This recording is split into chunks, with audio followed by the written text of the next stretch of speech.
Chapitre 6. Comment appliquer le Four Colors. Bonjour Élise. Bonjour César. On arrive dans le chapitre final de notre formation consacrée au Four Colors.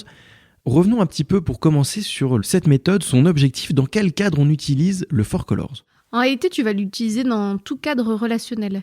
Nous, dans les formations qu'on donne, on peut l'avoir sur comment mieux se connaître, déjà soi-même, et puis mieux communiquer avec les personnes qui nous entourent. Donc ça peut être ton entourage professionnel, ça pourrait même être ton entourage personnel, dans des relations d'égal à égal. C'est aussi quelque chose qu'on va utiliser en management. En tant que manager, pouvoir avoir un aperçu des comportements, alors on n'en a pas forcément parlé, mais aussi des besoins des collaborateurs. Ça va aider à faire certains choix et à adapter certains rituels, certaines habitudes en fonction des couleurs de l'équipe. Est-ce que justement là-dessus, on peut prendre quelques exemples de ton expérience ? Comment tu as pu utiliser cette méthode dans ta vie professionnelle ? Moi, ça m'a aidé pour travailler avec mes collègues. Alors moi, je manage pas, mais ça peut m'aider aussi dans la façon d'aborder les sujets avec mon manager, de pouvoir savoir qu'effectivement, c'est une personne qui est plutôt pragmatique. Donc effectivement, je vais peut-être pas parler autant d'émotions que si je suis avec une personne qui va être plutôt portée sud-boussole. C'est ce genre de choses. Ça peut servir aussi dans la vie de tous les jours. Je me souviens d'avoir été à la banque et d'avoir identifié un petit peu les couleurs du banquier. Et tu as eu un meilleur prêt ? J'ai pas eu un meilleur prêt, mais en tout cas, on était un peu plus sur la même longueur d'onde et c'est vrai que ça peut être utile. Ça peut favoriser des bonnes relations. Alors, on l'a dit, un profil, c'est pas forcément une couleur. Souvent, c'est deux couleurs. Et puis, en réalité, c'est un peu une combinaison de tout ça. Est-ce que tu peux nous en parler un peu plus ? Oui, donc en fait, quand on a un profil Four Colors, donc on passe un test et on récupère des résultats. Ce qu'il faut savoir, c'est qu'effectivement, on a des scores, des pourcentages dans chacune des couleurs. Donc on a bien les 4 couleurs en soi, et puis il y en a qui vont ressortir plus fortes, il y en a qui vont ressortir moins fortes. Donc c'est vraiment quelle est la dose que j'ai dans chaque couleur, et c'est comme ça qu'on va parler de couleurs dominantes, et parfois de couleurs opposées, c'est-à-dire là où j'ai vraiment un score très bas.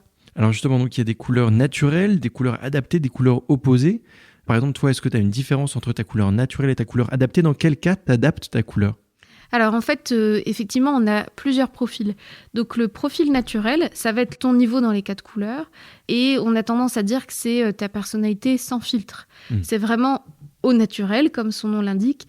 Et c'est ta base de personnalité qui évolue peu. Si je te demande... Qu'est-ce qu'on disait de toi à l'école quand tu étais petit ? Il y a de fortes chances que les retours que tu avais à l'époque soient très présents encore dans tes couleurs actuelles de ton style naturel. Ensuite, tu vas avoir un profil adapté qui, lui, est beaucoup plus variant puisque, comme tout être humain, on s'adapte. On n'est pas exactement le même au travail, on n'est peut-être pas exactement le même quand... dans le privé, quand on doit, en tant que parent, aller chercher ses enfants à l'école, on va... s'adapter un petit peu à ce que la situation attend de nous. Et donc, effectivement, on fait varier sa couleur dominante, son profil, en fonction de ces situations. Donc, dans le test, on a une proposition de style adapté qui va souvent correspondre à l'environnement dont on a besoin. Dans lequel on a passé le test, souvent. Oui, complètement.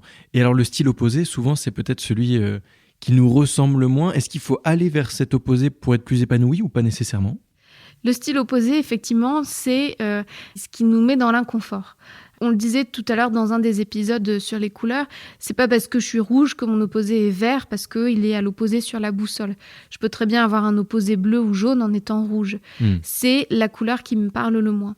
Ça peut être un opposé de personne. Donc les personnes qui ont cette couleur dominante, j'ai plus de difficultés avec elles, plus de mal à les comprendre. Ça peut être aussi ce qu'on appelle un opposé de situation, c'est-à-dire qu'avec les personnes de cette couleur, ça se passe bien. Mais quand on me demande, moi, d'être dans cette couleur, par exemple, si on me demande d'être jaune alors que c'est ma couleur opposée, c'est compliqué pour moi d'être dans la spontanéité, dans la relation, etc. Oui, l'impression d'être un peu faux ou de jouer un rôle.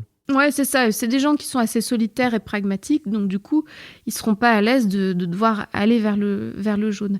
Alors, est-ce qu'on doit aller vers son opposé ?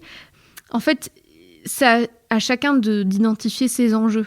Si je vois que dans mon métier, ce serait bien que je développe une certaine couleur parce que ça fait partie des choses qui pourraient... sont attendues. Ouais, dans ce cas-là, effectivement, on va avoir des pistes. Sur le jaune, je vais peut-être cultiver mon optimisme, mon enthousiasme, ma capacité à aller vers les autres.